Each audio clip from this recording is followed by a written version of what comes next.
तो दिशा, कॉलेज कैसा चल रहा है? बढ़िया पापा। अच्छी बात है। वैसे कॉलेज के बाद का क्या सोचा है? मेरा एकदम क्लियर है पापा। पोस्ट ग्रेजुएशन के बाद कहीं ना कहीं प्लेसमेंट हो ही जाएगी किसी अच्छी कंपनी में। बस फिर बाकी जिंदगी आराम से जॉब करनी है। वो सब तो ठीक है, लेकिन शादी वादी के बारे में क्या सोचा है? माँ प्लीज, फिर वही बात।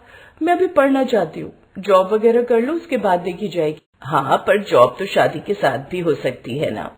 मुझे भी यही लगता। अच्छा, तुम्हें राहुल कैसा लगता है? कौन? वो आपके फ्रेंड मिश्रा अंकल का बेटा? हाँ, वही। ठीक है डैड, पर वो हाई फाई है बहुत, मेरे टाइप का नहीं है। और आप चिंता मत करो, जब आपकी बेटी का लाखों का पैकेज होगा ना, तो ऐसे कई राहुल आएंगे आपके पास मेरा हाथ मांगने। दिशा की बात सुनकर उसके पिता विजय और उसकी माँ निधि मुस्कुरा दिए। दिशा अपने माँ बाप की इकलौती लड़की थी। विजय एक फैक्ट्री के मालिक थे, तो घर में पैसों की कोई कमी नहीं थी। उन्होंने दिशा का एडमिशन शहर के सबसे अच्छे कॉलेज में करवाया था। नाश्ता करने के बाद दिशा कॉलेज के लिए निकल गई। फिर शाम को कॉलेज के बाद। हाय आदि, कैसे हो? दिशा, मैं एकदम ठीक हूँ, तुम बताओ। हाँ ठीक हूँ मैं भी। क्या हुआ, कोई बात है क्या? हाँ यार, तुम मेरी थोड़ी सी हेल्प कर दोगे क्या? कल मैम ने क्या पढ़ाया मेरी कुछ समझ में नहीं आया। तुम हंस क्यों रहे हो? सोच रहा हूँ कि इतने बड़े कॉलेज में पढ़ने वाली लड़की सरकारी कॉलेज में पढ़ने वाले लड़के से हेल्प मांग रही है। ज्यादा नखरे मत दिखाओ, बताने है तो बताओ, वरना मैं जा रही हूँ। अरे रुको तो सही। अच्छा बाबा, सॉरी, लाओ बताओ, क्या समझ में नहीं आया?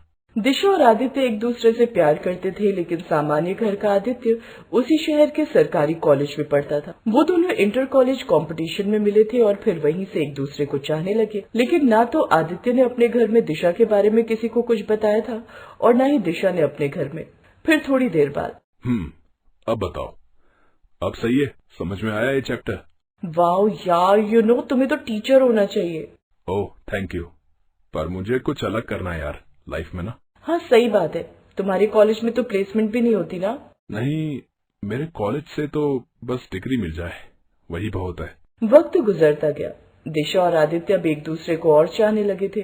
कुछ महीने बाद आदित्य की जॉब लग गई और वो एक कार एजेंसी में मैनेजर बन गया, जिसके बाद आदित्य और दिशा ने शादी करने का फैसला किया। क्या एक मामूली सा मैनेजर? अरे क्या तनख्वाह होगी उसकी? मुश्किल से 20-25 हजार। बस क्या करोड़पति बाप की इकलौती बेटी यही डिजर्व करती है। अरे कल को तेरा खुद का लाखों का पैकेज लगेगा, तू अच्छी कंपनी में काम करेगी, अपने कलीग्स को क्या बताएगी कि तेरा पति एक मामूली मैनेजर है। और तुम्हारे उस फैसले का क्या हो कि पहले जॉब करूंगी, पैसे कमाऊंगी, फिर शादी करूंगी? विजय और निधि दिशा के फैसले के साथ नहीं थे। उधर आदित्य के घर में भी यही हाल था। देख बेटा, मेरी बात मान। बड़े बुजुर्ग कह गए हैं कि कभी अपनी औकात से बड़े घर से रिश्ता नहीं जोड़ना चाहिए।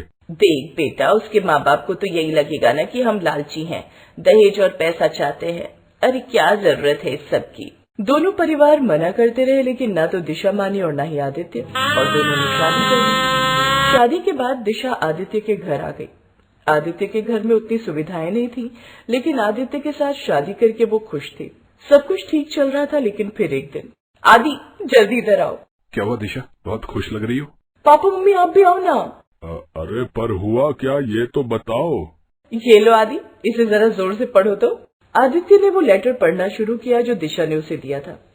वो एक बड़ी IT कंपनी का ऑफर लेटर था। उस कंपनी में दिशा को जॉब मिल गई थी। पूरी 70,000 सैलरी? अरे बाप रे। है ना, मुझे भी यकीन नहीं हुआ था आदि। सोचो, हर महीने 70,000 रूपए मिलेंगे। अरे वाह, तूने तो नाम रोशन कर दिया बहू। रुक, मैं अभी सबके लिए हलवा बना कर लाती हूँ। दिशा की जॉब लगने से पूरा परिवार खुश था, लेकिन पैसा अच्छों का दिमाग खराब कर देता है। धीरे धीरे दिशा अपनी सैलरी महंगे कपड़ों और जूतों पर खर्च करने लगी। तब उसे ज्योति और आदित्य ने समझाया, दिशा तुम्हें कुछ पैसे सेव भी करने चाहिए। हाँ बेटी, अच्छा कमाती हो तो थोड़ा बचत भी करना सीखो। बस मुझे ना आप लोगों की इसी बात से दिक्कत है। अब हम अमीर लोग हैं मम्मी, क्यों आप ये गरीब टाइप बातें करती हो? दिशा की बात सुनकर ज्योति चुप हो गई। वो समझ गई थी कि अब दिशा के सिर पर पैसा सवार हो गया है। दिशा की अकड़ और बदतमीजियां और बढ़ी तो राकेश और ज्योति शहर छोड़कर गांव वाले घर में आ बसे। ये बात आदित्य को बिल्कुल रास नहीं आई। इस बात पर उसमें और दिशा में आए दिन झगड़ा होने लगा। उसका मन करता था कि वो भी काम धंधा छोड़कर गांव चला जाए, पर वो ऐसा नहीं कर सकता था। और फिर रही सही कसर उस दिन। क्या हुआ माँ, आपने मुझे अचानक ऐसे क्यों बुलाया? तुम्हारे भटीचर पति की वजह से हमें तुम्हें बुलाना पड़ा। आदि, क्या किया उसने? वो जिस कार शोरूम में मैनेजर है वो मेरे रिश्तेदार का शोरूम है। उसे पता चला कि आदि हमारा दामाद है तो उसने पूरे खानदान में सबको बता दिया कि हमारा दामाद उसके यहाँ काम करता है। ऊपर से वो तेरे पापा को फोन करके कहता है कि वो आदि का ख्याल रखेगा। देखो दिशु, तुम्हारी सैलरी उससे 3 गुना ज्यादा है। उससे बोलो कि या तो वो कोई अच्छा काम पकड़े या फिर घर संभाले। अरे तुम तो जॉब कर ही रही हो ना। हाँ, कम से कम ऐसे हमारी बेइज्जती तो नहीं होगी ना। दिशा अपने मायके से मुंह लटकाकर चली गई। उसे उसके माँ बाप की बातें सही लग रही थी। उधर निधि ने अपने उस रिश्तेदार को फोन कर जानबूझकर खरी खोटी सुना दी, जिससे गुस्सा होकर उसने अपने शोरूम से आदित्य को नौकरी से निकाल दिया। अब आदित्य के पास घर बैठने के अलावा कोई चारा नहीं था। फिर उसी शाम, अरे यार, वो लोग ऐसा कैसे कर सकते हैं? ना कोई नोटिस ना कुछ, सीधा टर्मिनेट कर दिया मुझे। हाँ तो कोई बात नहीं, मैं हूं ना यार। और ये 20-25 हजार की नौकरी के लिए क्यों इतनी टेंशन ले रहे हो? तुम आराम से घर बैठो ना यार। ज्यादा काम करने का मन है तो घर के काम कर लो। आदित्य को दिशा की बात बहुत बुरी लगी, लेकिन उसके पास फिलहाल कोई चारा नहीं था। उसकी नौकरी जा चुकी थी और बहुत कोशिशों के बाद भी उसे कोई अच्छी नौकरी नहीं मिल रही थी। थक हार कर आदित्य किसी हाउसवाइफ की तरह हाउस हस्बैंड बन गया। अब वो घर का सारा काम करता, खाना बनाता, कपड़े धोता, घर की साफ सफाई करता। कुछ दिन बाद उसके माता पिता उससे मिलने शहर आए तो उसकी ऐसी हालत देखकर हैरान रह गए। बस यही बाकी रह गया था, तू औरतों की तरह घर में बैठा है। अरे नाक कटवा दी तूने तो हमारी। अरे कुछ नहीं तो हमारा ही ख्याल रख लिया होता। आदित्य अपने माता पिता को समझाने की लाख कोशिश करता रहा, लेकिन वो कहाँ सुनने वाले थे। वो उसे कोसते हुए दोबारा गांव चले गए। फिर अगले ही दिन दिशा के माँ बाप आ धमके। हाँ ये सही है, वैसे भी जितने काम तुम करते हो आदि, उतने पैसे तो कोई मेड भी ले ही लेगी, तो तुम तो सेव कर ही रहे हो। और वैसे भी दिशा अच्छा कमा तो रही है। आदित्य के मन में पहले ही आग लगी थी और फिर दिशा के माँ बाप ने उसका मजाक बनाकर उस आग को और हवा दे दी। थोड़ी देर बाद, यार ये क्या है आदि, दाल में नमक कितना ज्यादा कर दिया तुमने। उफ, तुम्हें करना ही क्या होता है? घर में ठीक से खाना भी नहीं बना सकते क्या? मैं सारा दिन ऑफिस में झक मरा हूँ और शाम को ऐसा खाना खाने का किसका मन करेगा? जाओ यहाँ से, सारा मूड खराब कर दिया। अपने माँ बाप नाराज होकर चले गए थे। सास ससुर ताने मारते थे और पत्नी ने भी उसे जली कटी सुनानी शुरू कर दी थी। बेचारा आदि बहुत बुरी जिंदगी जी रहा था। वो रसोई में जाकर खूब रोया, लेकिन तभी उसने आंसू पोंछे और खुद से वादा किया कि वो अपनी जिंदगी बदल कर रहेगा। उस दिन के बाद से उसने मोबाइल में अलग अलग रेसिपी बनानी सीखी और वो घर पर ही उन्हें हर रोज ट्राई करने लगा। बीतते वक्त के साथ आदित्य बहुत अच्छा खाना बनाने लगा और अब तो दिशा और उसके माँ बाप भी उससे बहुत खुश रहने लगे थे। मानना पड़ेगा यार, क्या स्नैक्स बनाए हैं? वही तो आदि, तुम ना यही करो, खाना वाना बनाओ, छोड़ो जॉब वॉब के बारे में। अपनी सास ससुर की बात सुनकर आदि हल्का मुस्कुरा दिया। एक बार फिर उन्होंने उसकी बेइज्जती जो की थी। ऐसे ही कुछ साल बीत गए। आदित्य पूरा घर संभालता और दिशा काम करती। और फिर एक दिन, आओ दिशा, जल्दी आओ ना। क्या बात है, बड़े खुश लग रहे हो। हाँ जरा इस लेटर को पढ़ो तो। अरे वाह, ये लेटर तो मार्वल शेफ शो की तरफ से आए हैं। Dear mister Aditya, we are very happy. अरे बाप रे, 24 लाख रुपए हर साल, मतलब 2 लाख रुपए महीना पर, ये कैसे? अरे पढ़ो ना, और जोर से पढ़ना। तुम्हारे मम्मी पापा भी आए हुए हैं तो वो भी सुन लेंगे। घर में रहकर ही मैंने खाना बनाना सीखा दिशा, और फिर 2 महीने पहले एक ऑनलाइन कंपटीशन में मैंने भाग लिया और मेरी डिश सबको पसंद आई। मैं वो कुकिंग रियलिटी शो जीत गया और अब वो मुझे दूसरे सीजन के लिए जज रखना चाहते हैं और इसके लिए वो हर महीने मुझे 2 लाख रुपए देंगे। ये तो कितना अच्छा हो गया ना। मेरे 80,000 और तुम्हारे 2 लाख मिलाकर हर महीने 3 लाख के आसपास हो जाएंगे। क्या बात है, हम तो मौज मारेंगे। नहीं दिशा, अब हो गया। तुम अपनी पूरी सैलरी रखो और खूब मौज मारो।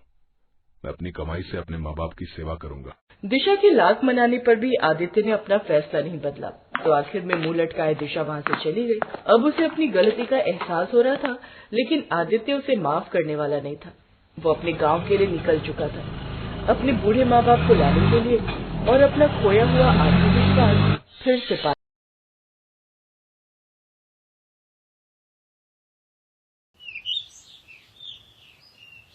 सपना और अंजलि दोनों बहनें पढ़ने में बहुत होशियार थी। वो दोनों हमेशा ही स्कूल में अच्छे नंबरों से पास होती थी। मुझे तो बड़ी होकर आईपीएस बनना है और मुझे तो डॉक्टर बनना है। उन दोनों बहनों को पढ़ने का बहुत शौक था, लेकिन उन दोनों को सपोर्ट करने के लिए उनके घर में केवल एक उनकी माँ ही थी। हाँ हाँ मेरी बच्चियों, अच्छे से पढ़ाई करो, एक दिन तुम दोनों का सपना जरूर पूरा होगा। अरे रहने दो सुनीता, क्यों उन दोनों को बेकार के सपने दिखा रही हो? और वैसे भी पढ़ लिख कर इन्होंने करना ही क्या है?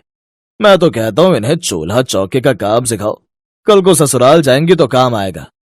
लेकिन ये सुनकर सुनीता ने कहा, सुनिए जी, जमाना बदल गया है, अब पढ़ाई लिखाई का जमाना है, इन दोनों को स्कूल तो जाने दीजिए। सुनीता के कई बार कहने पर उसके पति मनोहर ने उन दोनों को स्कूल भेजना शुरू किया था। वो दोनों बहनें स्कूल में अच्छी पढ़ाई कर रही थी, हमेशा फर्स्ट आती थी। ऐसे ही समय बीता और अब उन दोनों ने 12वीं की कक्षा पूरी कर ली।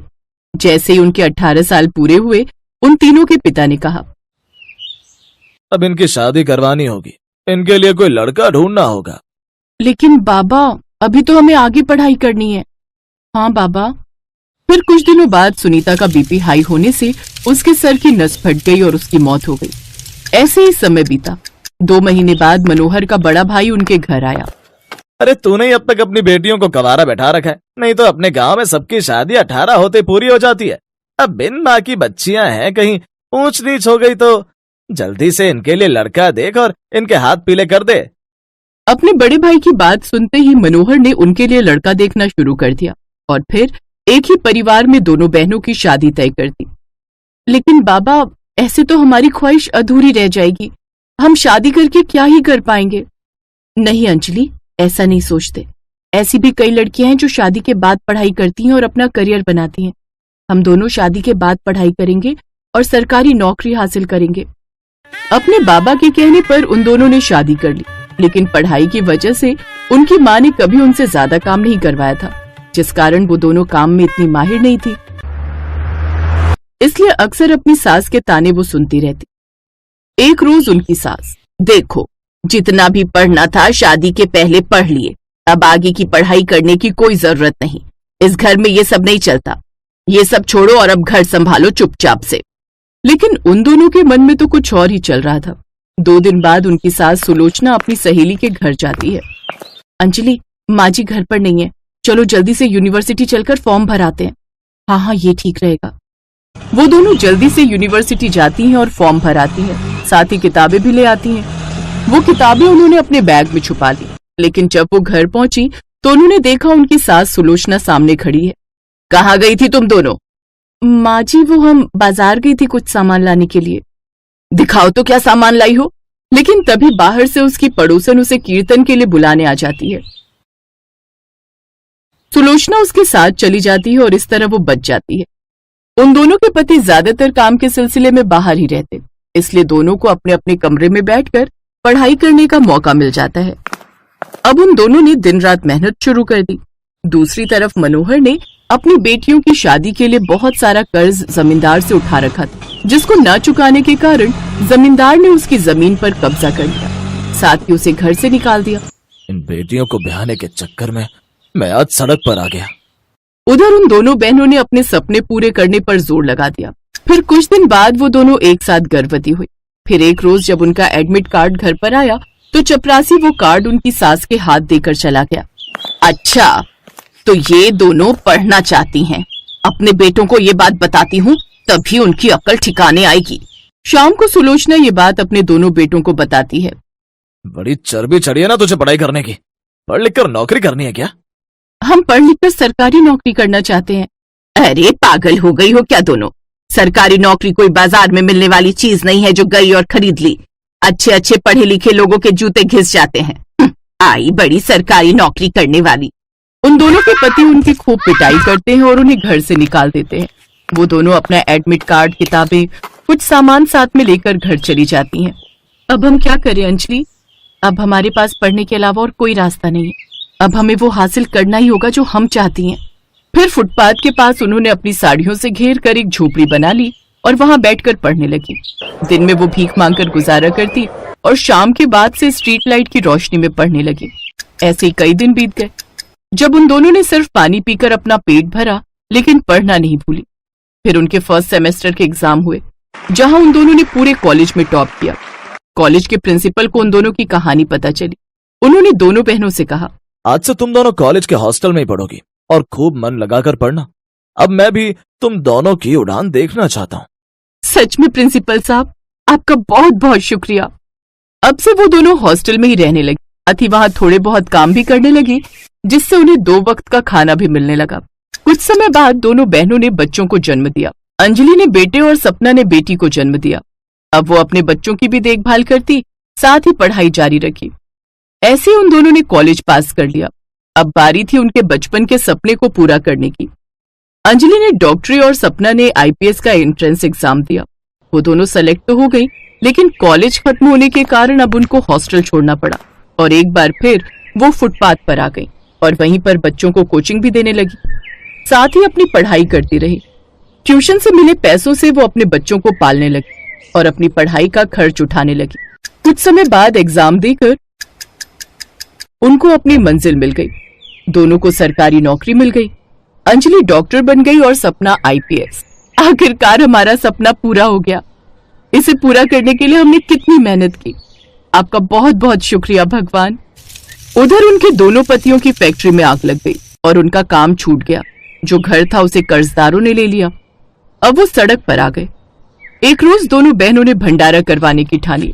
ये खबर मिलते ही सभी गरीब और भिखारी लोग उनके भंडारे में आए, जिसमें उनके पिता मनोहर और उसकी सास सुलोचना और उनके पति भी थे। उन दोनों को सफल होता देख वो सब हैरान रह गए। हमें माफ कर दो बहू, हमारे कर्मों की सजा हमें मिल गई है। ये हमारे बच्चे हैं, हमें माफ कर दो अंजलि। हाँ सपना, तुम भी मुझे माफ कर दो। और बाबा, आपका ये हाल कैसे हुआ? फिर मनोहर ने उसको सारी बात बताई।